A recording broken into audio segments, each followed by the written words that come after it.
तो अभी हम बहुत ही प्यारी लोकेशन में हैं।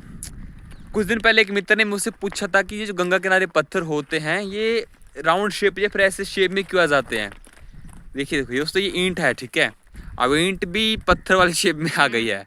अब ऐसा नहीं कि इस ईंट को किसने किया है, ये भी अपना नेचुरल देखो आप, पत्थर वाली, जैसे ये नॉर्मल पत्थर है। एक पत्थर उठाना एक बार आप, है ना, कोई भी उठा दो, ये उठा दो। हाँ, ऐसे ये पत्थर दोस्तों है ना, ये से इसके कोने मर गए हैं ना, ऐसे है ना। कैसे दोस्तों, अब सोचो जब ये गंगा यहाँ से चलती होगी, ठीक है, गंगोत्री, या कहीं से ये चट्टानें इसके साथ बह के आई होंगी, ये पत्थर बह के आए होंगे, है ना दोस्तों। ये पत्थर पता नहीं कितने लाखों करोड़ों साल पुराने हो सकते हैं, है ना। पानी के साथ बहते बहते दोस्तों इसको हम एक भाषा में कह सकते हैं कि इवॉल्व हो गया ना, इनमें रिवोल्यूशन हो गया है, जैसे डार्विन की थ्योरी है ना, थ्योरी ऑफ इवोल्यूशन। ऐसी दोस्तों कह सकते हैं कि जैसे पानी बह रहा था, ठीक है, इसके कोने धीमे धीमे घिसते घिसते, ठीक है, खत्म हो गए, ये राउंड शेप में आ गया और इजी हो गया, प्रकृति के साथ इसको बहना इजी हो गया। ऐसी दोस्तों ह्यूमन ना इवॉल्व हो रहा है, वो आगे बढ़ रहा है। मैं महर्षि अरविंद को पढ़ रहा था, उन्होंने लिखा है कि आने वाला इंसान चेतना के तल पर ज्यादा बेहतर इंसान होगा, ठीक है। उसको अति मानव या महामानव बोल सकते हैं। कुछ महामानव हुए हैं, जैसे कि श्री कृष्ण है, ओशो है, गुरु नानक है, गौतम बुद्ध है, तो दोस्तों महामानव थे। महामानव दोस्तों इसका मतलब है कि इन्होंने ह्यूमन चेतना को बहुत हाई लेवल तक ग्रो कर लिया था, है ना। तो दोस्तों ऐसी ही है हमारी दिक्कत है, क्या हमारे समाज की मैं जो देख रहा हूँ, हमने ना अतीत को पकड़ा हुआ है, बहुत तकड़ी पकड़ है हमारे अतीत पर। हम पुरानी मान्यताओं को छोड़ना नहीं चाहते, हम चाहते ही नहीं है कि कुछ नया आए जिंदगी में। हमारी पकड़ है, वो पकड़ नहीं, हमारा अहंकार है।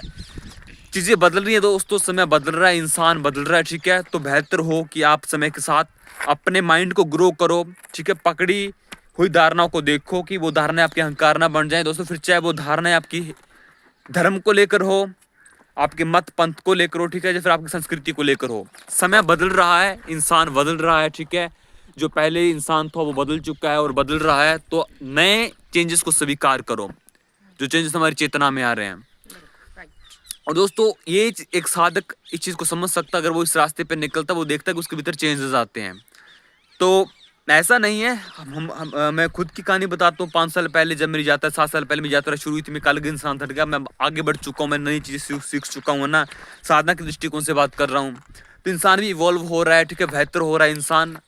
और पुरानी चीजों को छोड़ो, है ना। जैसे कि कुछ लोग बोलते हैं कि जैसे मान लो ओशो ने कोई चीज बोली, ठीक है, कोई नई विधि की बात करी, तो कुछ लोग आते हैं वो कहते हैं कि शास्त्रों में कहाँ लिखा है। अरे भाई, जब शास्त्र लिखे थे तब अलग दुनिया थी, वो बात बीत चुके, उसी को पकड़ के क्यों बैठे हुए आप लोग, है ना। इंसान बदल चुका है, चीजें बदल चुकी है, अब नई चीजों को स्वीकार क्यों नहीं करते। अहंकार है हमारे, इतने ज्यादा अहंकार है, हम स्वीकार करने के लिए तैयार है, बोले शास्त्रों में प्रमाण बताओ। अरे भाई, वो संसार बीत चुका है, वो लोग बीत चुके हैं, ऐसे ऐसी दृष्टि से क्यों नहीं देख पा रहे आप लोग, है ना। संसार दोस्त जिंदगी एक खोज है, नित्य नूतन नवीन, है ना, ठीक है। पुरानी चीजों से सीखो, उसको अहंकार मत बना लेना दोस्तों। फिर चाहे वो अहंकार आपका वेदों से क्यों ना जुड़ जाए। कुछ है ऐसे जिन्होंने वेदों को ही अहंकार बना ले, जिन्होंने शास्त्रों को ही अहंकार बना ले, जिन्होंने महान पुरुषों को भी अहंकार बना ले। तो ऐसे दोस्तों ये चीज आपको लेके डूब जाएगी, है ना, आप जिंदगी ऐसे बर्बाद करके चले जाओगे। तो अपने अहंकार को समझो, है ना। इंसान नित्य नूतन एक खोज है, हमारी चेतना एक खोज है, उसको स्वीकार करो। उम्मीद है मेरी बात थोड़ी सी गहरी है, समझ सको तो समझ लेना। बाकी लोकेशन बहुत प्यारी है, मिलते हैं अगली वीडियो में। प्रणाम सभी को, ठीक है। और तो कुछ नहीं, वही मेरे को बोलना था बस, ठीक है। बाय।